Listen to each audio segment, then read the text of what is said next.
ಬಂದಿದ್ದಾರೆ. ನೀವೆಲ್ಲರೂ ಬೆಂಗಳೂರಿಗೆ ಬಂದ ಮೇಲೆ ನಿಮ್ಮನ್ನ ನೋಡೋಕ್ಕಾದ್ರೂ ಅವ್ರು ಬರಬೇಕಲ್ಲ. ಕೆಲವು ಜನ ಅಂದ್ರೆ ಇಲ್ಲ, ನೀವು ನೋಡ್ಲಿಕ್ಕೆ ಆಗೋದಿಲ್ಲ ಅಂತ.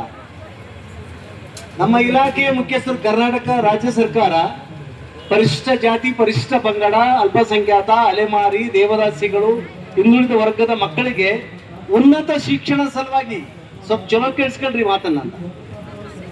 ನಾನು ಒಂದ್ 2-3 ನಿಮಿಷನೇ ಮಾತಾಡ್ತೀನಿ ಅಂತ. ಉನ್ನತ ಶಿಕ್ಷಣ ಕೊಡೋ ಸಲುವಾಗಿ, ಕ್ವಾಲಿಟೇಟಿವ್ ಎಜುಕೇಶನ್ ಸಲುವಾಗಿ ಈ ಒಂದು ಸಂಸ್ಥೆಯನ್ನ ರಾಜ್ಯ ಸರ್ಕಾರ ಸ್ಥಾಪನೆ ಮಾಡಿದ್ದು, ಕ್ರೈಸ್ ಅಂತ. ಅದ್ರ ಮೊನ್ನೆ ಪತ್ರಿಕೆ ಗೋಷ್ಠಿಯಲ್ಲಿ Bengaluru press club press meet ಮಾಡ್ತಾ ಇದೀವಿ. 4 ಜನ ಪತ್ರಕರ್ತರು ಗಂಡು ಬಿಟ್ಟಿದ್ದಾರೆ. ಕ್ರೈಸ್ತರು ಯಾಕೆ ನೀವು ಹೊಂಟಿರಿ ಅಂತ ಅವರು. ಕ್ರೈಸ್ ಮಾರ ಇದು ಅಂತ ಅವರಿಗೆ, ಕ್ರೈಸ್ತರು ಅಂತ ಅವರು ಅಂತ. ಅದಕ್ಕೆ ಆಕ್ಚುಲಿ ಇದು ಸಿಚುವೇಶನ್ ಅಂತ ಬಹಳ ಮಹತ್ವದ ಯೋಜನೆ ಇಟ್ಕೊಂಡು ಸರ್ಕಾರ ಅಂತ ಈ ಶಾಲೆಗಳನ್ನು ಶುರು ಮಾಡ್ತು. ಎವರೇಜ್ 2 ಲಕ್ಷ ಜನ ಮಕ್ಕಳು ಇದ್ರ ಪ್ರಯೋಜನ ಪಡೀತಾ ಇದ್ದಾರೆ. ಬಹಳ ದೊಡ್ಡ ಸಂಸ್ಥೆ. 2 ಲಕ್ಷ ಜನ. ನೀವು ಬೇರೆ ಬೇರೆ ಮಾತಾಡಿರಲ್ಲ, ನಾನು ಈಗ ಮಾತಾಡ್ತೀನಿ ಮ್ಯಾಟರ್. 2 ಲಕ್ಷ ಜನ ಮಕ್ಕಳನ್ನ ಓದಿಸ್ತಾ ಇದ್ದಾರೆ. ಆಮೇಲೆ ಮೊರಾರ್ಜಿ ಸ್ಕೂಲ್ದು, ಇಂದಿರಾ ಗಾಂಧಿ ಸ್ಕೂಲ್ದು, Kittur Chennamma, Ekalavya, Atal Bihari Vajpayee school result super ಆಗಿದೆ. 100% ಬಾಗಲಕೋಟಲ್ಲ. ಇವನ್ನೆಲ್ಲ ಮಾತಾಡ್ಬೇಕಲ್ಲ ಮೀಡಿಯಾವರು ನಾವು ಅಂತ. ನಮ್ಮ ಕೆಲಸದ ಕೀರ್ತಿ ನಮ್ಮ ಇಡಿಯವ್ರ ಕೀರ್ತಿ, ನಮ್ಮ ಇಡಿಯವ್ರ ಕೀರ್ತಿ ನಮ್ಮ ಘನ ಸರ್ಕಾರದ ಕೀರ್ತಿ. ಮೊದಲು ನಾವ್ ಏನ್ ಮಾಡಿವಿ ಅಂತ ಹೇಳಿದ ಮೇಲೆ ನಮ್ಮ ಡಿಮ್ಯಾಂಡ್ ಮಾತಾಡೋಣ. ನಮ್ಮ ಕೆಲಸ ಏನಾಗಿದೆ, what is the character of the work, ಏನ್ ಕೆಲಸ ಮಾಡ್ತಿದೀವಿ ಅಂತ. ರಾಜ್ಯದಲ್ಲಿ 800ಕ್ಕೂ ಹೆಚ್ಚು, 872 ಗೊತ್ತಿಲ್ಲ, ಅಪ್ಡೇಟ್ ಹೇಳಿದ್ದಾರೆ ನಾವು. 874 ಶಾಲೆಗಳನ್ನ, ಕಾಲೇಜುಗಳನ್ನ ನಡೆಸ್ತಿದೀವಿ ನಾವು. 874. ಹೌದಮ್ಮ, ಅಲ್ಲಿ ಕೆಲಸ ಮಾಡೋರು ನಾವು ಅಂತ. ನಾವು ಆಕ್ಚುಲಿ ಎಲ್ಲಿ ಜೈಲಲ್ಲಿ ಊಟ ತಯಾರು ಮಾಡೋರಲ್ಲ, ಪ್ರಿಸನ್ ನಲ್ಲಿ ಕುಕಿಂಗ್ ಕೆಲಸ ಮಾಡ್ತಿಲ್ಲ. ಮತ್ತೀಗ ನಾವೇನ್ ಊಟ ತಯಾರು ಮಾಡ್ತಿದೀವಿ, ಏನ್ ಕಾವಲು ಮಾಡ್ತಿದೀವಿ, ಸ್ವಚ್ಛತೆ ಅಂತ ಮಾಡ್ತಾ ಇದೀವಿ. ಎಷ್ಟು ವರ್ಷದಿಂದ ಮಾಡ್ತಾ ಇದೀವಿ? 1999 ಈ ಸಂಸ್ಥೆಯನ್ನು ಶುರು ಮಾಡಲಾಯ್ತು. ಈ ಸಂಸ್ಥೆಗಳನ್ನ 1999 ಕೆಲಸ ಮಾಡ್ತಾ ಇದೀವಿ ನಾವು ಅಂತ. ಅಂದ್ರೆ ಆಕ್ಚುಲಿ 20 ವರ್ಷ, 22 ವರ್ಷ, 25 ವರ್ಷ, 15 ವರ್ಷ, 11 ವರ್ಷ, 10 ವರ್ಷ. ಹೌದಲ್ಲ, ಇದನ್ನ ಹೇಳ್ಕೊಳ್ಳಬೇಕಲ್ಲ ನಾವು. ಮಂದಿ ಮುಂದೆ ಹೇಳ್ಕೊಂಡ್ರೆ ಅರ್ಥ ಇಲ್ಲ. ನಮ್ಮ ಇಡಿಯವರು ಬಂದಾಗ ಅವ್ರ ಮುಂದೆ ಹೇಳ್ಬೇಕಾಗಿದೆ ನಮ್ಮ ಸಮಸ್ಯೆ ಹೀಗಿದೆ ಅಂತ. ಜೊತೆಗೆ ನಾವು ಮಕ್ಕಳಿಗೆ ಅವ್ರ ಜೋಪಾನ ಮಾಡೋದ್ರಲ್ಲಿ, ಅವರಿಗೆ ಆಹಾರ ಉಪಚಾರ ಮಾಡೋದ್ರಲ್ಲಿ, ನಮ್ಮ ಶಾಲೆಗಳನ್ನ, ವಸತಿ ಶಾಲೆಗಳಂದ್ರೆ ಮಹಾಮನೆಗಳು, ಅವುಗಳ ಜೋಪಾನವಾಗಿ ಇಡೋದ್ರಲ್ಲಿ ನಾವಂತೂ ಪ್ರಾಮಾಣಿಕವಾಗಿ 100ಕ್ಕೆ 70ರಿಂದ 80ರಷ್ಟು ಕಷ್ಟಪಟ್ಟು ದುಡಿತಾ ಇದೀವಿ. ಅಲ್ಲಿಕ್ಕೆ ಈ ಫಲಿತಾಂಶ ಸಾಕ್ಷಿ. ಬಾಗಲಕೋಟೆ ಸಾಕ್ಷಿ, ಬಿಜಾಪುರ ಸಾಕ್ಷಿ, ರಾಮನಗರ ಸಾಕ್ಷಿ, ಇಡೀ ರಾಜ್ಯವೇ ಸಾಕ್ಷಿ ಅಂತ. ಎಷ್ಟೋ ಜನ ಮೊರಾರ್ಜಿ ಸ್ಕೂಲ್ ಮಕ್ಕಳು ಇವಾಗ ಅಧಿಕಾರಿಗಳೇ ಬಂದಿದ್ರು, ಹೊಸ ಜನರೇಷನ್ ಅವರು. ಇದು ಸಮಸ್ಯೆ ಅಲ್ಲ. ಅದಕ್ಕೆಲ್ಲ ಏನಂದ್ರೆ ನಾವು ಕೆಲಸ ಮಾಡ್ತಾ ಇದೀವಿ, ಕಷ್ಟಪಡ್ತಾ ಇದೀವಿ, ಅವ್ರು ಹೇಳಿದ ಕೆಲಸ ಒಬ್ಬೇ ಮಾಡ್ತಾ ಇದೀವಿ. ನಮ್ಮ ಸಮಸ್ಯೆ ಏನು ಇವಾಗ ಬಂಧುಗಳು? ಈಗಾಗಲೇ ನಾವು ಈ ಪತ್ರವನ್ನು ಈಗ ಕೊಟ್ಟಿವಲ್ಲ, ಇಲ್ಲ ಈಗಿಂದ 15 ದಿನಗಳ ಹಿಂದೆನೆ ನಾವು ಆಕ್ಚುಲಿ ಮಾನ್ಯ ಇಡಿ ಅವರಿಗೆ, ಆಮೇಲೆ ಪ್ರಿನ್ಸಿಪಲ್ ಸೆಕ್ರೆಟರಿ, ಪ್ರಧಾನ ಕಾರ್ಯದರ್ಶಿಗಳು, ಸಮಾಜ ಕಲ್ಯಾಣ ಇಲಾಖೆ ಮತ್ತು ಸಂಬಂಧಪಟ್ಟ ಇಲಾಖೆ ಪ್ರಿನ್ಸಿಪಲ್ ಸೆಕ್ರೆಟರಿ ಅವರಿಗೆ, ಅದಲ್ಲದೆ ಇಂಥ ಅಫೇರ್ಸ್ ಅಂತ ಏನಾದ್ರೆ ಎಂಪ್ಲಾಯ್ಮೆಂಟ್, ಎಂಪ್ಲಾಯರ್ ರಿಲೇಷನ್ ಅಫೇರ್ಸ್ ನಲ್ಲಿ ಯಾರು ಮಧ್ಯಸ್ಥಿಕೆ ವಹಿಸಬೇಕು ಅವರಿಗೆ ಕಾರ್ಮಿಕ ಆಯುಕ್ತರು ಅಂತ ಕರಿತೀವಿ ನಾವು ಲೇಬರ್ ಲಾದಲ್ಲಿ. ನಮ್ಗೆ ಪರ್ಟಿಕ್ಯುಲರ್ ಕಾನೂನು ಇದೆ. ಅವರಿಗೆ ಇದನ್ನ ಪ್ರತಿಯಿಂದ ಕೊಟ್ಟಿದ್ವಿ. ಅಡ್ವಾನ್ಸ್ ಚಾರ್ಟರ್ ಆಫ್ ಡಿಮ್ಯಾಂಡ್ ಕೊಟ್ಟು ನಾವು ಒಂದಿನ ಧರಣಿ ಮಾಡ್ತಾ ಇದ್ದೀವಿ. ಯಾವುದೇ ಕಾರ್ಮಿಕರ ಸಂಘ, ಯಾವುದೇ ನೌಕರರ ಸಂಘ ಸಿಕ್ಕಲ್ಲಿ ಮನೆ ಪತ್ರ ಕೊಡ್ಲಿಕ್ಕೆ ಬರೋದಿಲ್ಲ, ಸಿಕ್ಕ ದಿನ ಹೋರಾಟ ಮಾಡ್ಲಿಕ್ಕೆ ಬರೋದಿಲ್ಲ. ಅಡ್ವಾನ್ಸ್ ಸರ್ಕಾರಕ್ಕೆ, ಸಂಬಂಧಪಟ್ಟ ಇಲಾಖೆಗೆ ನಮ್ಮ ಬೇಡಿಕೆಗಳು ಇವು, ಚಾರ್ಟರ್ ಆಫ್ ಡಿಮ್ಯಾಂಡ್ ಹಿಂಗಿದೆ ಅಂತ ಹೇಳ್ಬೇಕಾಗಿದೆ ಅಂತ. ಅದಕ್ಕೆ ಆಕ್ಚುಲಿ ಮಾನ್ಯ ಕಾಂತರಾಜ್ ಸಾಹೇಬರಿಗೆ ನಾವೇನಂದ್ರೆ ದಿನಾಂಕ 27/3/2026 ಅವರ ಕಚೇರಿಗೆ ನಮ್ಮ ಬೇಡಿಕೆ ಪತ್ರವನ್ನು ಕಳಿಸಿದೀವಿ. ಇದ್ರಾಗಿರುವಂತ ಮೊದಲನೇ ಬೇಡಿಕೆ ಏನಂದ್ರೆ, ಕ್ರೈಸ್ತು ಕಾಯಂ, ಕರ್ನಾಟಕ ರಾಜ್ಯ ವಸತಿ ಶಿಕ್ಷಣ ಸಂಸ್ಥೆ ಕಾಯಂ, ಮೊರಾರ್ಜಿ ಕಾಯಂ, ಇಂದಿರಾ ಗಾಂಧಿ ಶಾಲೆಗಳು ಕಾಯಂ, ಎಲ್ಲ ವಸತಿ ಶಾಲೆಗಳು ಕಾಯಂ, ದಲಿತ, ಹಿಂದುಳಿದ, ಬುಡಕಟ್ಟು, ಅಲೆಮಾರಿ ಸಮುದಾಯದ ಮಕ್ಕಳಿಗೆ ಶಿಕ್ಷಣ ಕೊಡೋದು ಕಾಯಂ, ಓಲ್ ಇನ್ಫ್ರಾಸ್ಟ್ರಕ್ಚರ್ ಇನ್ ಪರ್ಮನೆಂಟ್ ನೇಚರ್, ವ್ಯವಸ್ಥೆ ಎಲ್ಲ ಕಾಯಂ. ಸಾಹೇಬರು ಕಾಯಂನಲ್ಲ, ಇಡಿಯವರು ಕಾಯಂ. ಆಕ್ಚುಲಿ ಎಲ್ಲ ಕಾಯಂ ಇರ್ಬೇಕಾದ್ರೆ ನಾವಷ್ಟೇ ಯಾಕೆ ಟೆಂಪರರಿ? ಕರ್ನಾಟಕ ಸರ್ಕಾರ ಕಾಯಂ, ಸಿದ್ದರಾಮಯ್ಯನವರು ಮುಖ್ಯಮಂತ್ರಿ ಕಾಯಂ ಇರೋದಕ್ಕೆ ಗ್ಯಾರಂಟಿ ಇಲ್ಲ. ಯಾಕಂದ್ರೆ ಯಡಿಯೂರಪ್ಪ ನೋಡ್ರಿ ಇರ್ಲಿಲ್ಲ, ಸದಾನಂದ ಗೌಡರು ಇರ್ಲಿಲ್ಲ ಅಂತ. ಅವ್ರು ಚೇಂಜ್ ಆಗ್ತಾ ಇರ್ತಾರೆ, ಬಸ್ ಇದ್ದಂಗೆ ಅವರು. ಕರ್ನಾಟಕ ಸರ್ಕಾರ, ಸಮಾಜ ಕಲ್ಯಾಣ ಇಲಾಖೆ, ಹಿಂದುಳಿದ ವರ್ಗದ ಇಲಾಖೆ, ಅಲ್ಪಸಂಖ್ಯಾತರ ಇಲಾಖೆ, ಶಿಕ್ಷಣ ವ್ಯವಸ್ಥೆ ಇವೆಲ್ಲ ಕಾಯಂ. ಆದ್ರೆ ಇದಕ್ಕೊಂದು ಕಾನೂನು ಇದೆ. ಇದುವರೆಗೆ ಬಹಳ ಜನ ಮಾತಾಡಲಿಲ್ಲ, ನಾನು ಈಗ ಮಾತಾಡ್ತೀನಿ ಅಂತ. ಏನ್ ಕಾನೂನು ಅಂತ? ಎಲ್ಲಿ ಕೆಲಸ ಕಾಯಂ ಸ್ವರೂಪದಾಗಿರ್ತದೋ ಅಲ್ಲಿ ಕೆಲಸಗಾರರು ಕಾಯಂ ಸ್ವರೂಪದವ್ರು ಇರಬೇಕು ಅಂತ. ಅರ್ಥಾಯ್ತಮ್ಮ? ಎಲ್ಲಿ ಕೆಲಸದ nature of work is very real. ಕಾಯಂ ಸ್ವರೂಪದ ಕೆಲಸ ಇದ್ದಾಗ ಕೆಲಸಗಾರ ಕಾಯಂ ಇರಬೇಕು. ಒಂದು 60 ದಿನ, 70 ದಿನ, 120 ದಿನ ಏನೋ ಟೆಂಪ್ರರಿ ಇತ್ತಂದ್ರೆ ಟೆಂಪ್ರರಿ ಅಂತ ತಗೊಳ್ಬೇಕು ನೀವು ಅಂತ. ಯಾವಾಗ ನೀವು ಕಾಯಂ ಸ್ವರೂಪದ ಕೆಲಸಗಿದ್ದ ಜಾಗದಲ್ಲಿ 3 ವರ್ಷಗಳ ಕಾಲ ಸತತವಾಗಿ ವರ್ಷಕ್ಕೆ 240 ಹಾಜರಿ ಹಾಕಿದ್ರೆ ಅವ್ರನ್ನ ಪರ್ಮನೆಂಟ್ ಮಾಡ್ಬೇಕನ್ನೋದೇ ಕಾನೂನಲ್ಲ, ಕಾನೂನು ಅದ. ಅದಕ್ಕೀಗ ಮಾನ್ಯ ಕ್ರೈಸ್ಟ್ ಇಡಿ ಅವರಿಗೆ, principal secretary of social welfare ಅವರಿಗೆ, ಆಮೇಲೆ ಮಾನ್ಯ ಮಾದೇವಪ್ಪ ಸಾಹೇಬರಿಗೆ, ಸೊ ಮುಂದಿನ ಹೋರಾಟದಲ್ಲಿ ಮಾದೇವಪ್ಪ ಸಾಹೇಬರು, ನಾವು ಬಿಜಾಪುರದಲ್ಲಿ ಇದ್ರು ಮಾದೇವಪ್ಪ ಸಾಹೇಬ್ ಬರ್ತಾರೆ ಲೆಕ್ಕ ಹಾಕಿ. ಯಾಕೆಂದ್ರೆ ಕಾನೂನು ಹೋರಾಟ. ಮೊದಲು ನಮ್ಮ ಇಡಿ ಅವರು, ನಮ್ಮ ಪ್ರಿನ್ಸಿಪಲ್ ಸೆಕ್ರೆಟರಿಗಳು, ನಮ್ಮ ಅಧಿಕಾರಿ ಜೊತೆ ನಾವು ಮಾತಾಡಬೇಕಾಗಿದೆ ಅಂತ ಕಾಯಂ ಮಾಡಿ ಅಂತ ಕಾನೂನು ಇರ್ತದೆ. ಈ ನಾವೇನ್ ಬೇಡಿಕೆ ಇಟ್ಟಿದ್ದೀವಿ ಅಂದ್ರೆ, ಮೊನ್ನೆ ಆಕ್ಚುಲಿ ವಿಧಾನಸೌಧದಲ್ಲಿ ಮುಖ್ಯಮಂತ್ರಿಗಳು ಉತ್ತರ ಕೊಡ್ತಾನೆ. 3 ಬಹಳ ಘನತೆಯುತ ಸರ್ಕಾರ, ಮುಖ್ಯಮಂತ್ರಿಗಳು ಸಿದ್ದರಾಮಯ್ಯನವರ ಬಗ್ಗೆ ಎಲ್ಲರಿಗೂ ಗೌರವ ಇದೆ. ಆದ್ರೆ ಗುತ್ತಿಗೆ ಕಾರ್ಮಿಕರ ವಿಷಯದಲ್ಲಿ 3 ಸುಳ್ಳುಗಳನ್ನು ಹೇಳಿದ್ರು ಅಂತ. ಒಟ್ಟು ರಾಜ್ಯದಲ್ಲಿ ಗುತ್ತಿಗೆ ಕಾರ್ಮಿಕರ ಸಂಖ್ಯೆ ಎಷ್ಟು ಅಂತ ಒಬ್ಬ ಶಾಸಕ ಕೇಳಿದ ಪ್ರಶ್ನೆ ಕೇವಲ 96,000 ಅಂತ ಹೇಳಿದ್ರು. ಸ್ವಾಮಿ, ನಾವೇ ಒಂದು 10,000 ರಿಂದ 11,000 ಆಗ್ತೀವಿ. ಟೋಟಲ್ ಆಕ್ಚುಲಿ ನಮ್ಮ ಕ್ರೈಸ್ತಲ್ಲಿ ಅವರೇಜ್ 17,000 ರಿಂದ 19,000 ಸಿಬ್ಬಂದಿ ಅದ. ಎಸ್ಪೆಷಲಿ ಮುಖ್ಯ ಅಡಿಗೆ ಅವರು, ಅಡಿಗೆ ಸಹಾಯಕರು, ಕಾವಲು ಹಾಗೂ ಸ್ವಚ್ಛತೆ ಸಿಬ್ಬಂದಿ ಅದಲ್ಲ. ಈ ಮಾನ್ಯ ಇಡಿಯವರು ಮಾತಾಡ್ತಾರೆ, ಇದು ಅಪ್ರಾಕ್ಸಿಮೇಟ್ಲಿ ಏನು ಅಂತ. ಅರೌಂಡ್ 10,000 ಹೆಚ್ಚು ಕಡೆ 10,000 ಸಿಬ್ಬಂದಿ ನಮ್ಮ ಜೊತೆಗಿರುವಂತದ್ದು ಅಂತ ಫೋರ್ಸ್. ಆಮೇಲೆ ಆರೋಗ್ಯ ಹಾಗೂ ಕುಟುಂಬ ಕಲ್ಯಾಣ ಇಲಾಖೆ, ವೈದ್ಯಕೀಯ ವಿಜ್ಞಾನ ಇಲಾಖೆಯಲ್ಲಿ ಎಷ್ಟು ಜನ ಇದ್ದಾರೆ? 37,000.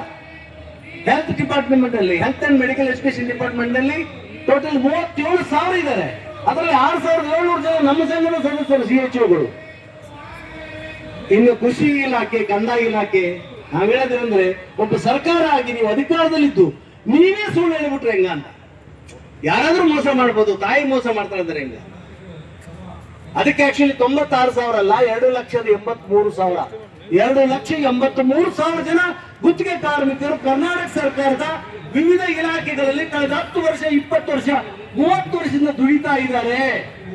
ಅದಕ್ಕೆ ಗುತ್ತಿಗೆ ಕಾರ್ಮಿಕ ಪದ್ಧತಿಯನ್ನು ನಿಲ್ಲಿಸಿ ಅಬಾಲಿಷ್ ಮಾಡಿ, ಅದಕ್ಕೆ ಸಪರೇಟ್ ಆಕ್ಟ್ ಇದೆ, contract labour abolition and regulation act 1970. Karnataka ಗುತ್ತಿಗೆ ಕಾರ್ಮಿಕ ರದ್ದತಿ ಹಾಗೂ ನಿಯಂತ್ರಣ ಕಾಯ್ದೆ 1970, ಕರ್ನಾಟಕ ಗುತ್ತಿಗೆ ಹಾಗೂ ನಿಯಂತ್ರಣ ಅಧಿನಿಯಮ 1974 ಕರ್ನಾಟಕ. ಇದ್ರ ಸಲುವಾಗಿ ನಮ್ಮ ಸಪರೇಟ್ ಬೇರೆ ಡಿಪಾರ್ಟ್ಮೆಂಟ್ ಇದೆ. ಏನಂದ್ರೆ ಕರ್ನಾಟಕ ಗುತ್ತಿಗೆ ಕಾರ್ಮಿಕ ಸಲಹಾ ಮಂಡಳಿ ಅಂತ, Karnataka contract labours advisory board ಅಂತ. ಇದು ಮೋಸ್ಟ್ಲಿ ನೀವು ಕೇಳಿದಿಲ್ಲ, ಕೆಲವು ಅಧಿಕಾರಿಗಳು ಕೇಳಿದಿಲ್ಲ. ಈಗ ನನಗೆ ಚರ್ಮದ ವ್ಯಾಧಿ ಬಂದ್ರೆ ಚರ್ಮ ಡಾಕ್ಟರ್ ಹತ್ರ ಹೋಗ್ಬೇಕು, ಕೈಕಾಲು ಮುರಿದ್ರೆ ಆರ್ಥೋಪೀಡಿಕ್ ಹತ್ರ ಹೋಗ್ಬೇಕಂತ, ಹೃದಯಕ್ಕೆ ಸಂಬಂಧಪಟ್ಟ ಏನಾದ್ರು ಕಾರ್ಡಿಯಾಲಜಿಸ್ಟ್ ಹತ್ರ ಹೋಗ್ಬೇಕಾಗತ್ತೆ. ಆಕ್ಚುಲಿ ದನಕ್ಕೆ ಬೇನಾದ್ರು ಮನುಷ್ಯರ ದವಾಖಾನಿಗೆ ಹೋಗೋದು, ಮನುಷ್ಯರಿಗೆ ಬೇನಾದ್ರು ದನದ ದವಾಖಾನಿಗೆ ಸಮಸ್ಯೆ ಬಗ್ಗೆ ಮನುಷ್ಯರನ್ನ ತಗೊಂಡು ದನ ದವಾಖಾನಿಗೆ ಹೋಗಿರ್ತೀನಿ ಅಂತ ನಾನು ನಿಮ್ಗೆ ಹೇಳೋದು ಅಂತ. ಮನುಷ್ಯರನ್ನ ದನ ದವಾಖಾನೆ ಹತ್ರ ಹೋಗಿಲ್ಲ, ಗುಳಿಗಿನ ಸೆಟ್ ಆಗಿಲ್ಲ, ನಿಮ್ಗೆ ಮೆಡಿಸಿನ್ ಸೆಟ್ ಆಗಿಲ್ಲ. ಸೊ ಈಗ ನಾವ್ ಹೇಳೋದೇನಂದ್ರೆ, ಆಕ್ಚುಲಿ ಮಾನ್ಯ ಸರ್ಕಾರಕ್ಕೆ, ಆಮೇಲೆ ಕ್ರೈಸ್ತ ಸಂಸ್ಥೆ ಮುಖ್ಯಸ್ಥರಿಗೆ ನಮ್ಮನ್ನು ಕಾಯಂ ಮಾಡಿ, ವಿ ಆರ್ ಎಲಿಜಿಬಲ್. ನಾವು ಕಾಯಂ ಆಗ್ಲಿಕ್ಕೆ ಅರ್ಹತೆ ನಮಗಿದೆ, ನಾವು ದೃಢಪಡಿಸ್ತೀವಿ, ಪೇಪರ್ ಸಪ್ಲೈ ಮಾಡ್ತೀವಿ, ಫಸ್ಟ್ ಆಪರೇಷನ್ ಶುರು ಮಾಡಿ ಅಂತ. ಯಾಕಂದ್ರೆ ಇದು ಕಾಯಂ ಮಾಡಿದ ತಕ್ಷಣ ಸೈನ್ ಮಾಡಿ ಕಾಯಂ ಮಾಡಕ್ಕೆ ಅವ್ರಿಗೆ ಅಧಿಕಾರ ಇಲ್ಲ, ನಮ್ಗೆ ಬಹಳ ಚೆನ್ನಾಗಿ ಗೊತ್ತು. ಅದಕ್ಕೊಂದು ಕಾನೂನು, ಕರ್ನಾಟಕ ಅಡ್ವೈಸರಿ ಬೋರ್ಡ್ಗೆ ಹೋಗ್ಲೇಬೇಕು. ನಾವು ಅಡ್ವೈಸರಿ ಬೋರ್ಡ್ಲಿಂದ ಅಡ್ವೈಸ್ ಆಗ್ಲೇಬೇಕು. ಇವರು ಸರ್ಕಾರ ಮಟ್ಟದಲ್ಲಿ ಚರ್ಚೆ ಮಾಡಲೇಬೇಕು. ಆಮೇಲೆ ಅದು FD ಹೋಗ್ಲೇಬೇಕು. ಇದೆಲ್ಲ ಪ್ರೊಸೀಜರ್ ನಮ್ಗೆ ಚೆನ್ನಾಗಿ ಗೊತ್ತಿದೆ. ಆದ್ರೆ ಕಾಯಂ ಮಾಡಿಕೊಳ್ಳುವಂತ ಒಂದು ಪ್ರಕ್ರಿಯೆಯನ್ನ, ಪ್ರೊಸೀಜರ್ನ ಶುರು ಮಾಡಬೇಕು. ಇದು ನಮ್ಮ ಮಟ್ಟ ಬಂದ ಬೇಡಿಕೆ. ಇಲ್ಲ ಹೋದ್ರೆ ಈ 3,000 ರೂಪಾಯಿಗೆ ನೀವು ದುಡ್ದಿರಿ, 2,500 ದುಡ್ದಿರಿ, 1,800 ರೂಪಾಯಿ ದುಡ್ದಾರ. 30% ಜನ ಮುರಾರ್ಜಿಲ್ ದುಡ್ದವ್ರು ಸತ್ತು ಹೋಗ್ಬಿಟ್ಟಾರ. PF ಇಲ್ಲ, ES ಇಲ್ಲ, ಪರ್ಮನೆಂಟ್ ಇಲ್ಲ, ಬೇರೆ ಹೆಣ್ಮಕ್ಳು ಬಂದಾರ ಅವ್ರ ಜಾಗದಾಗ. ಹೆಂಗ ನಮ್ಮ ತುಂಗಭದ್ರದಲ್ಲಿ 60% ಜನ ಕಾರ್ಮಿಕರು ಸತ್ತು ಹೋದ್ರು. ಆಕ್ಚುಲಿ ಕಾಮ್ರೇಡ್ ಶರ್ಮಾ ಇಲ್ಲದ ಹೋದ್ರೆ, ನಮ್ಮಂತ ಟ್ರೇಡ್ ಯೂನಿಯನ್ ಹೋರಾಟಗಾರರು ಕಾನೂನು ಪ್ರಕಾರ ಲೇಬರ್ ಲಾ ಗೊತ್ತ ಇಲ್ಲದ ಹೋದ್ರೆ ಲಕ್ಷಾಂತರ ಜನರು ಕೂಡ ಸಾಯೋ ಸಾಧ್ಯತೆ ಅದ. ಏನು ಕಾರಣದಲ್ಲಿ ನೀವು ನೌಕರಿ ಎದಕ್ಕೆ ಬರ್ತೀರಿ ನೀವು ಅಂತ. ಆಕ್ಚುಲಿ ಒಂದು ದಿನಕ್ಕೆ ಒಬ್ಬ ಹೆಣ್ಮಗಳು 300 ರೊಟ್ಟಿ ಸುಡ್ಬೇಕಂದ್ರೆ ನೇಚರ್ ಆಫ್ ವರ್ಕ್ ಅದಲ್ಲ, ಮುದ್ದಿ ತಿರುವುದು ಬೇರೆಮ್ಮ. ಈ ಕಡೆ ನೀವು ಮುದ್ದಿ ತಿರುತ್ತೀರಿ ಕೆಲವು ಜನ, ಬಟ್ ಆಕ್ಚುಲಿ ಉತ್ತರ ಕರ್ನಾಟಕ ಮಧ್ಯ ಕರ್ನಾಟಕದಲ್ಲಿ ರೊಟ್ಟಿ ಸುಡಬೇಕು ಮಾಡ್ಕೊಂಡು ಗಂಡನಿಗೆ 4 ರೊಟ್ಟಿ ಸುಟ್ಕೊಡಕ್ಕೆ ತಯಾರಿಲ್ಲ. 300 ರೊಟ್ಟಿ ಸುಡ್ತಾರ. 300 ರೊಟ್ಟಿ ಸುಟ್ರೆ ಒಂದು ರೊಟ್ಟಿಗೆ 300 ರೂಪಾಯಿ ಕೊಡ್ಬೇಕು ನೀವು.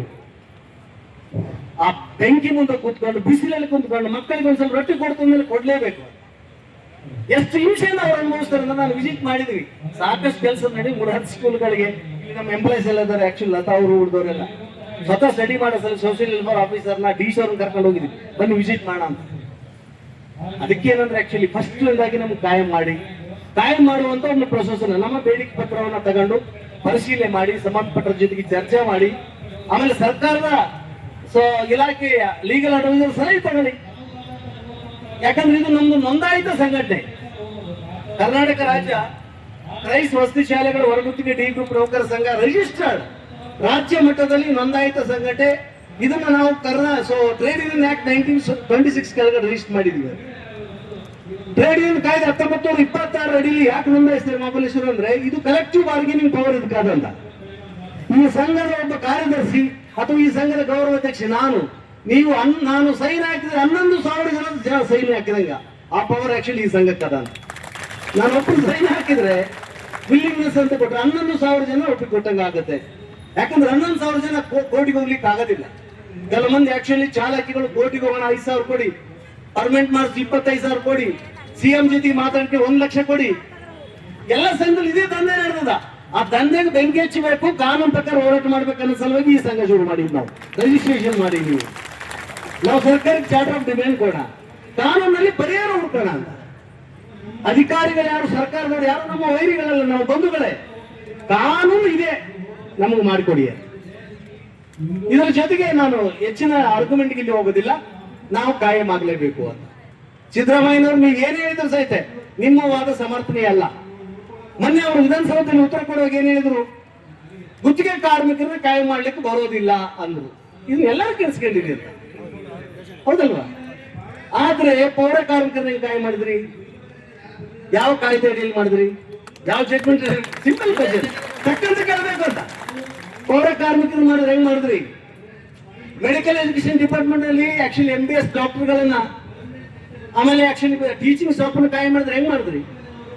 ಆಮೇಲೆ ನನ್ನ ಕೈ ಮೇಲೆ ಆಗಿದ್ದು ಅಟ್ಟಿ ಚಿನ್ನದ ಗಣಿಯಲ್ಲಿ, ಅದು ಪಬ್ಲಿಕ್ ಎಂಟರ್ಪ್ರೈಸಸ್ ಆಕ್ಚುಲಿ ಅಟ್ಟಿ ಗೋಲ್ಡ್ ಮೈನ್ಸ್ ಅಂಡರ್ ಕರ್ನಾಟಕ ಸರ್ಕಾರ. ಒಂದೇ ಸಲಕ್ಕ 492 ಮಂದಿಗೆ ಒಂದೇ ದಿನಕ್ಕೆ ಕಾಯಂ ಮಾಡಿದ್ರು. ನಮ್ಮ ಕೈ ಮೇಲೆ ಕಾಯಂ ಏನ್ ಮಾಡಿದ್ರಿ? ಕಾನೂನು ಏನಿಲ್ಲ ಅಂತ ಹೇಳಿ ತಪ್ಪ ಮಾಡ್ಲಿಕ್ಕೆ ಆಗ್ತಿಲ್ಲ, ರೊಕ್ಕ ಇಲ್ಲ, ಸಂಬಳ ಕೊಡಕ್ ತಡ ಆಗುತ್ತೆ, ಅಥವಾ ಯಾರೋ ಕೋರ್ಟಿಗೆ ಹೋಗಿದಾರೆ, ಸ್ಟೇ ತಂದಿದ್ದಾರೆ, ಇದು ಡಿಸ್ಪ್ಯೂಟ್ ಆಗತ್ತಂತ. ಇಲ್ಲಿ ಯಾರು ಫ್ರೀಡಮ್ ಪಾರ್ಕಿಗೆ ಬರ್ತಾರೆ ಕಾಂಟ್ರಾಕ್ಟ್ ಲೇಬರ್ಸ್, ಅವ್ರಿಗೆ ಹೇಳಿ ಕಟ್ಸಿ ಬಿಡ್ತಾರೆ, ಮಾಡಕ್ ಬರಲ್ಲ. ಅವ್ರು ಮುಚ್ಚಿರ್ತದೆ. MLAಗಳು MP ಗಳು ಮಂತ್ರಿಗಳು ಹೇಳಿದ ಕರೆ ಅಂತ. ನಮ್ಗೆ ಬೇಕಾಗಿದ್ದು ಕಾನೂನು, ನಮ್ಗೆ ಬೇಕಾಗಿದ್ದು ಸಂವಿಧಾನ, ನಮ್ಗೆ ಬೇಕಾಗಿದ್ದು ಕಾರ್ಮಿಕ ಕಾಯ್ದೆಗಳು. ನಾವು ಚೆನ್ನಾಗಿ ಗುತ್ತಿಗೆ ಕಾರ್ಮಿಕರಾಗಿ ಅರ್ಥ ಮಾಡಿಕೊಳ್ಳಬೇಕಾಗಿದ್ದು ಗುತ್ತಿಗೆ ಕಾರ್ಮಿಕ ರದ್ದತಿ ಹಾಗೂ ನಿಯಂತ್ರಣ ಕಾಯ್ದೆ 1970 ಏನ್ ಹೇಳುತ್ತೆ, 74 ನಿಯಮಗಳು ಏನ್ ಹೇಳ್ತವೆ, ಅಡ್ವೈಸರಿ ಬೋರ್ಡ್ ಅಂದ್ರೆ ಏನು, ಎಂಪ್ಲಾಯರ್ ಅಂದ್ರೆ ಯಾರು, ಎಂಪ್ಲಾಯ್ಮೆಂಟ್ ಅಂದ್ರೆ ಏನು, ಥರ್ಡ್ ಪಾರ್ಟಿ ಅಂದ್ರೆ ಏನು, ಇದೇನಿಲ್ಲ. ನೀವು ಒಳ್ಳೆ ಅಡಿಗೆ ಮಾಡ್ಬೋದು, ಒಳ್ಳೆ ಚಮಚಿ ಇಲ್ಲ ಅಂದ್ರೆ ಸಾಂಬಾರ್ ಕೈಲಿ ಇಟ್ಕೊಂತಾರೆ ನೀವು, ಹೌದಲ್ಲಮ್ಮ? ಒಂದು ಮಾತನ್ನ ಹೇಳಲಿಕ್ಕೆ ಇಷ್ಟಪಡ್ತೀನಿ. ಸಾಂಬಾರಿಂದಾನೆ, ಚಮಚಿ ಇಲ್ದಾನೆ ಸಾಂಬಾರನ್ನ ಪಾತ್ರೆಯಿಂದ ಎತ್ಕೊಳಕ್ ಆಗೋದಿಲ್ಲ, ಅನ್ನ ಎತ್ಕೊಳಕ್ ಆಗೋದಿಲ್ಲ, ಮಾಂಸ ಎತ್ಕೊಳಕ್ ಆಗೋದಿಲ್ಲ. ಚಮಚ ಬೇಕೇ ಬೇಕಲ್ಲ, ರೈಟ್? ಚಮಚ ಬೇಕು. ಆದ್ರೆ ಆ ಸಾಂಬಾರ್ನೊಳಗಡೆ ಆ ಚಮಚನ 24 ಗಂಟೆ ಇಟ್ಟರು ಕೂಡ ಆ ಚಮಚಕ್ಕ ಉಪ್ಪು ಹುಳಿ ಗೊತ್ತಾಗೋದಿಲ್ಲ. ಉಪ್ಪು ಹುಳಿ ಗೊತ್ತಾಗಬೇಕಾದ್ರೆ ಆ ಚಮಚಿನ ಜೊತೆ ಸಾಂಬಾರ್ನ ನೀವು ನೆಟ್ಲೇಬೇಕು, ನಾಲಿಗೆ ಮಾತ್ರ ಗೊತ್ತಾಗತ್ತೆ ಅಂತ. ಚಮಚದ ಸಾಂಬಾರಿನ ರುಚಿ ಗೊತ್ತಾಗಿದ್ರೆ ಮನುಷ್ಯನೇ ಬೇಕಾಗಿದ್ದಿಲ್ಲ ಅಂತ ನಾನು ಹೇಳಿದ್ರು. ಚಮಚಕ್ಕ ಸಾರಿನ ಉಪ್ಪು ಹುಳಿ ರುಚಿ ಗೊತ್ತಾಗೋದಿಲ್ಲ, 24 ತಾಸು ಇಟ್ಟರೆ ಅದು ಗೊತ್ತಾಗಲ್ಲ, ಯಾಕಂದ್ರೆ ಪರಿಣಾಮ ರಹಿತವಾದದ್ದು ಅಂತ. ಅದಕ್ಕೆ ಚಮಚಗಳಿಗೆ, ದಲ್ಲಾಳಿಗಳಿಗೆ, ಜನಗಳಿಗೆ, ಯಾಮನಸ್ಥರಿಗೆ ಕಾರ್ಮಿಕ ಸಂಘ ಕಟ್ಲಿಕ್ಕೆ ಆಗೋದಿಲ್ಲ. ಕಾನೂನು ಏನದ? ಕಾನೂನು ಏನ್ ಹೇಳಕತ್ತದ? ಒಂದ್ ವೇಳೆ ಕಾನೂನು ಇಲ್ಲದ್ರೆ ಕಾನೂನು ಮಾಡ್ಲಿ. ಸಿದ್ದರಾಮಯ್ಯ ಸರ್ಕಾರ ಬಂದ್ಮೇಲೆ 25-30 ಆರ್ಡಿನೆನ್ಸ್ ಮಾಡಿದ್ದಾರೆ, ಇದ್ರ ಸಲುವಾಗಿ ಮಾಡ್ಲಿ. ಆಮೇಲೆ ಕಾಂಗ್ರೆಸ್ ಪಾರ್ಟಿ ಅಧಿಕಾರಕ್ಕೆ ಬರೋಕ್ಕಿಂತ ಮುಂಚೆ ಮಿಸ್ಟರ್ ಲಾರ್ಡ್ ಸಂತೋಷ್ ಲಾಡ್ ಇವರೆಲ್ಲ ನಮ್ಮ ಜೊತೆಗೆಲ್ಲ ತಿರುಗಾಡಿದವ್ರೆ. ಆಮೇಲೆ ಕಾಂಗ್ರೆಸ್ ಮಿನಿಸ್ಟರ್ ಆಗ್ಯಾರ. ನಮ್ಮ ಜೊತೆ ಕಲ್ತವ್ರೆ ಇವರೆಲ್ಲ ಕಾರ್ಮಿಕ ಸಂಘನ. ಸೊ ಪ್ರಣಾಳಿಕೆಯಲ್ಲಿ ಬರ್ಕೊಂಡಿದ್ದಾರಂತೆ ಈ ಬಾರಿ ಕಾಂಗ್ರೆಸ್ ಪಾರ್ಟಿ ಅಧಿಕಾರಕ್ಕೆ ಬಂದ್ರೆ 10 ವರ್ಷ ಪೂರೈಸಿದ ಎಲ್ಲ ಗುತ್ತಿಗೆ ಕಾರ್ಮಿಕರನ್ನ ಕಾಯಂ ಮಾಡ್ತೀವಿ. ಯಾರು? ನೀವೇ, ಸಿದ್ದರಾಮಯ್ಯನವರು ಮತ್ತು ಆಕ್ಚುಲ್ ಕಾಂಗ್ರೆಸ್ ಪಾರ್ಟಿ ಅವರು. ಸೊ ಹೇಳಿದ ಧರ್ಮ ಪಾಲಿಸಬೇಕು, ಕೇಳಿ ಬಂದೀವಿ, ಕಾಯಂ ಮಾಡಿ. ಆದ್ರೆ ಅಪ್ಪಿತಪ್ಪಿ ಕಾರ್ಮಿಕರು ರಾಜಕಾರಣವನ್ನು ಮಾಡಬಾರ್ದು. ಆ ಮಂತ್ರಿ ಒಳ್ಳೆಯವನು, ಈ ಮಂತ್ರಿ ಕೆಟ್ಟ, ಆ MLA ಒಳ್ಳೆಯವನು, MLA ಒಳ್ಳೆ, ಈ ದುಷ್ಟ ಬುದ್ಧಿ ನಮ್ಮಲ್ಲಿ ಬರಲೇಬಾರ್ದು ಅಂತ. ಎಲ್ಲ ಸೆಟ್ ಒಳ್ಳೇದಾಗತ್ತೆ, ಕೆಟ್ಟದಾಗತ್ತೆ ಹೇಳಿದಲ್ಲ. ಆಕ್ಚುಲಿ ಚಮಚ ಸಾಂಬಾರ್ನಾಗ ಇದ್ದಂಗೆ ಉಗ್ಗಿರಾಕಿಗಳು. ನಮಗೆ ಒಗ್ಗಟ್ಟಿಲ್ಲ, ನಮ್ಮ ಸಂಖ್ಯಾಬಲ ಇಲ್ಲ, ನಮಗೆ ಕಾನೂನು ಸಪೋರ್ಟ್ ಇಲ್ಲ, ಕೋರ್ಟ್ಗಳ ಸಪೋರ್ಟ್ ನಮಗಿಲ್ಲ ಅಂದ್ರೆ ಸಾಧ್ಯತೆ ಇಲ್ಲ. ಅದಕ್ಕೆ ಮೊಟ್ಟ ಮೊದಲ ಬೇಡಿಕೆಯನ್ನ ನಾವು ಕಾಯಂ ಮಾಡಿ ಅಂತ ಹೇಳಿದ್ವಿ. ಇದು ಸರ್ಕಾರ ಮಟ್ಟದ ಬೇಡಿಕೆ, ಇಲಾಖೆಗೆ ಮುಂದಿಟ್ಟಿದ್ವಿ. ಇಮಿಡಿಯೇಟ್ಲಿ ನಾವು ಆಲ್ಟರ್ನೇಟಿವ್ ಅದಕ್ಕೆ ಜೋಡಿಸಿದ್ವಿ. ನಮ್ಮನ್ನ ಕಾಯಂ ಮಾಡೋ ತನಕ ನಮಗೆ ಸಮಾನ ದುಡಿಮೆಗೆ ಸಮಾನ ವೇತನ ಕೊಡಿ. ಆಮೇಲೆ ಈಗ ಆಕ್ಚುಲಿ ಮಾನ್ಯ ED ಸಾಹೇಬರು ಗಮನ ಹರಿಸಬೇಕು. ಮೋಸ್ಟ್ಲಿ ಅವ್ರು ಗಮನ ಹರಿಸಿದ್ರೆ ಅಂತ ನಾನು ಭಾವಿಸ್ತೀನಿ. ಬಹುತೇಕ ಮೋಸ್ಟ್ಲಿ ಆಕ್ಚುಲಿ 874 ಕಾಲೇಜುಗಳ ಪೈಕಿ 195ರಷ್ಟು ಶಾಲೆಗಳಲ್ಲಿ ದುಡಿತಕ್ಕಂತ ಅಡಿಗೆ ಅವರಿಗೆ, ಸ್ವಚ್ಛತೆ ಅವರಿಗೆ, ಕಾವಲು ಅವರಿಗೆ ಕರ್ನಾಟಕ ಮಿನಿಮಮ್ ವೇಜಸ್ ಆಕ್ಟ್ 1948 ಪ್ರಕಾರ ನೋಟಿಫೈಡ್ ರೇಟ್ ಸಿಗ್ತಾ ಇಲ್ಲ. ಬರೀ ಇಂಪಾರ್ಟೆಂಟ್ ಕ್ವಶನ್ ಇದೆ ಅಂತ. ನೀವು ಕೊಡ್ತಾ ಇದ್ದೀರಿ, ನೀವು ಬಿಡುಗಡೆ ಮಾಡ್ತೀರಿ ಅದನ್ನಂತ. There may be outsourcing agency, there may be actually outsourcing agency, ಹೊರ ಗುತ್ತಿಗೆ. ಸೊ ಇದೊಂದು ಕಂಪನಿ ಇರಬಹುದು. ಕನಿಷ್ಠ ವೇತನ ಕಾಯ್ದೆ ಅಂತ ಸಪರೇಟ್ ಆಕ್ಟ್ ಇದೆ ನಮ್ಗೆ ಸಲುವಾಗಿ. ಮಿನಿಮಮ್ ವೇಜಸ್ ಆಕ್ಟ್ 1948 ಸ್ವಾತಂತ್ರ್ಯ ಬಂದ ಮರುವರ್ಷದಲ್ಲಿ ಆ ಕಾಯ್ದೆ ಬಂತು ಈ ದೇಶದಲ್ಲಿ. ಸ್ವಲ್ಪ ನೆನ್ಪಿಟ್ಕೊಳ್ಳಿ. ಆ ಕಾಯ್ದೆ ಪ್ರಕಾರ ನಮ್ಗೆ ಕನಿಷ್ಠ ವೇತನ ಕೂಡ ಅಲ್ಲಿ ಸಿಗ್ತಿಲ್ಲ. ಕನಿಷ್ಠ ವೇತನ ಅಂದ್ರೆ ಎವರೇಜ್ ನಮ್ಗೆ 19 21 ಸಾವಿರವರೆಗೆ ಸಿಗ್ಬೇಕಲ್ಲ. ಆಕ್ಚುಲಿ ನಮ್ಗೆ ಕನಿಷ್ಠ ವೇತನ ಕೊಡ್ಬೇಕು, ನಮ್ಗೆ ಸ್ಟ್ಯಾಂಡರ್ಡ್ ವೇಜಸ್ ಕೊಡ್ಬೇಕು. ಯಾಕಂದ್ರೆ ನಮ್ಗೆ 3 ವರ್ಷ ದಾಟಿದೀವಿ, 10 ವರ್ಷ ಸರ್ವಿಸ್ ಆಗಿದೆ, 20 ವರ್ಷ ದಾಟಿದೀವಿ, ಪರ್ಮನೆಂಟ್ ಆಗ್ಬೇಕಾದವು. ಪಿಡಿಎಸ್ ಕೊಡಂಗಿಲ್ಲ, ಮಿನಿಮಮ್ ವೇಜಸ್ ಆದ್ರೆ ಮಿನಿಮಮ್ ವೇಜಸ್ ಸಿಗದೇ ಇಲ್ಲ. ಮಾನ್ಯ ಕಾಂತರಾಜ್ ಸಾಹೇಬ್ರ ಈ ವಿಷಯದಲ್ಲಿ ಗಂಭೀರವಾಗಿ ವಿಚಾರ ಮಾಡಬೇಕಾಗಿದೆ, ವೆರಿಫಿಕೇಶನ್ ಮಾಡಬೇಕಾಗಿದೆ. ಹಾಗಾದ್ರೆ ಕ್ರೈಸ್ಟ್ ಬಿಡುಗಡೆ ಮಾಡುವಂತ ಕಾರ್ಮಿಕರ ವೇತನ ಪೂರ್ಣ ಪ್ರಮಾಣದಲ್ಲಿ ಕಾರ್ಮಿಕರಿಗೆ ಮುಟ್ತಾ ಇಲ್ಲ. ಅವ್ರು 21,000 ಕೊಟ್ರೆ ನಮಗೆ ಬರೋದು 11,000 ಅಂದ್ರೆ 10,000 ಹೊಡೆದವ್ರು ಯಾರು? ಕೋನೆ ಕಳ್ಳ ಯಾರು? ಸಂಬಳ ಕಳ್ತ ಮಾಡೋರು ಯಾರು ಅಂತ. ಅದ್ರ ಸಲುವಾಗಿ ಏನಾಗಿದೆ, ಆಕ್ಚುಲಿ ಇದು ಕಾಂಟ್ರಾಕ್ಟ್ ಲೇಬರ್ ಸಿಸ್ಟಮ್ ಅಂದಾಗ ಪ್ರತಿಯೊಬ್ಬ ಗುತ್ತಿಗೆದಾರ 6 ತಿಂಗಳಿಗೆ ಒಂದ್ಸಲ ಆತ ರಿಟರ್ನ್ಸ್ ಕಳಿಸಬೇಕು. ಯಾರಿಗೆ? ಲೇಬರ್ ಡಿಪಾರ್ಟ್ಮೆಂಟ್ಗೆ. ಗುತ್ತಿಗೆದವನು ಸರ್ಕಾರ ಅವ್ರಿಗೆ ಹಣ ಕೊಡ್ತದೆ, ಇದನ್ನ ಕೊಡ್ಬೇಕು ನೀವು, ಆಕ್ಚುಲಿ ಇಷ್ಟು ವೇತನ ಕೊಡ್ರಿ, ಪ್ರಾವಿಡೆಂಟ್ ಫಂಡ್ ಇಷ್ಟು ಕೊಡ್ರಿ, ಆಕ್ಚುಲಿ ESI ಇಷ್ಟು ಕೊಡ್ಬೇಕು, ನಿಮ್ಗೆ ಯೂನಿಫಾರ್ಮ್ ಕೊಡ್ಬೇಕು, ಹಾಲಿಡೇಸ್ ಕೊಡ್ಬೇಕು, ಅವ್ರಿಗೆ ಹೆಲ್ತ್ ಚೆಕ್ಅಪ್ ಮಾಡಬೇಕು, ಇದೆಲ್ಲ ಪ್ರಾವಿಷನ್ ಮಾಡಿ ಫಂಡ್. ಮೋಸ್ಟ್ಲಿ ಕ್ರೈಸಲ್ಲಿ ಅಂತ ಸಿಸ್ಟಮ್ ಇದೆ ಅಂತ ನಾನು ಭಾವಿಸ್ತೀನಿ. ಮೋಸ್ಟ್ಲಿ ಫೇರ್ ಸಿಸ್ಟಮ್ ಇದೆ ಅಂತ. ಹೊರಗುತ್ತಿಗೆ ಏಜೆನ್ಸಿಗಳು, ಹೊರಗುತ್ತಿಗೆ ಔಟ್ಸೋರ್ಸಿಂಗ್ ಏಜೆನ್ಸಿ ಏನಾದ್ರು ಒಂದೊಂದು ಜಿಲ್ಲಾಕ್ಕೆ ಒಬ್ಬೊಬ್ಬರು ಇದ್ದಾರೆ, ಅಥವಾ 2-3 ಜಿಲ್ಲಾಕ್ಕೆ ಒಬ್ಬರು ಇದ್ದಾರೆ, ಅಥವಾ ಒಂದು ಜಿಲ್ಲೆಯಲ್ಲಿ 2 ಇದ್ದಾರೆ. ಕೆಲವು ಜಿಲ್ಲೆಗಳಲ್ಲಿ ಕೋಆಪರೇಟಿವ್ ಸೊಸೈಟಿ ಮಾಡ್ಕೊಂಡು ಕೊಪ್ಪಳ, ಕೆಲವು ಜಿಲ್ಲೆಗಳಲ್ಲಿ ಆಕ್ಚುಲಿ ಡೆಪ್ಯೂಟಿ ಕಮಿಷನರ್ ಮೂಲಕ ಸೊಸೈಟಿ ಮಾಡ್ಕೊಂಡು ಮಾತ್ರ. ಬಟ್ ಬಹುತೇಕ ಏಜೆನ್ಸಿಗಳು ಇದ್ದಾರೆ. ಅದಕ್ಕೆಲ್ಲ ಏನಂದ್ರೆ ಆಕ್ಚುಲಿ ಸರ್ಕಾರ ಕೊಡ್ತಕ್ಕಂಥ ಸಂಬಳ, ಪ್ರಾವಿಡೆಂಟ್ ಫಂಡ್, ESI ಆಕ್ಚುಲಿ ಎಷ್ಟು ಮುಟ್ಟಬೇಕಂತೇಳಿ ಸರ್ಕ್ಯುಲರ್ ಇದೆ, ಆರ್ಡರ್ ಇದೆ, ಅದು ಮುಟ್ತಾ ಇಲ್ಲ. ಅದಕ್ಕೆ ಆ ರೀತಿ ಮಾಡ್ತಕ್ಕಂಥ ಔಟ್ಸೋರ್ಸಿಂಗ್ ಏಜೆನ್ಸಿಗಳು ಎಷ್ಟಿವೋ ಇಮಿಡಿಯೇಟ್ಲಿ ಅವ್ರ ಜೊತೆಗೆ ಇರ್ತಕ್ಕಂಥ ಅಗ್ರಿಮೆಂಟ್ ಸಸ್ಪೆಂಡ್ ಮಾಡಬೇಕು, ಅಗ್ರಿಮೆಂಟ್ ಕ್ಯಾನ್ಸಲ್ ಆಗಬೇಕು, ಆ ಔಟ್ಸೋರ್ಸಿಂಗ್ ಏಜೆನ್ಸಿಗಳ ಬ್ಲಾಕ್ ಲಿಸ್ಟ್ ಸೇರಿಸಬೇಕು, ಜೊತೆಗೆ ಕ್ರಿಮಿನಲ್ ಕೇಸ್ ಮಾಡಬೇಕು ಅವ್ರ ಮೇಲೆ ಅಂತೇಳಿ. ಯಾಕಂದ್ರೆ ನಮ್ಮ ಸಂಬಳ ರೊಕ್ಕ ನಮ್ದ. 500 ರೂಪಾಯಿ ಜೇಬಿನಲ್ಲಿ ಕಿತ್ಕೊಂಡ್ರೆ ಪೊಲೀಸ್ನವ್ರು ಪಿಕ್ಪಾಕೆಟ್ ಮಾಡಿದ್ರೆ ಹಿಡ್ಕೊಂಡು ಜೈಲಿಗೆ ಹಾಕ್ತಾರೆ. 500 ರೂಪಾಯಿ ಕಿತ್ಕೊಂಡ್ರೆ ಅವ ಊಟಕ್ಕಿಲ್ಲ ಅಂತ ಕಿತ್ಕೊಂಡಿರ್ತಾನೆ, ಅವನು ಮನೆ ಮೇಲೆ ಬಿಟ್ಟು ಬಂದಿರ್ತಾನೆ, ಗುಂಡ ಆಗ್ಬಿಟ್ಟಿರ್ತಾನೆ ಮ್ಯಾಜಿಸ್ಟ್ರೇಟ್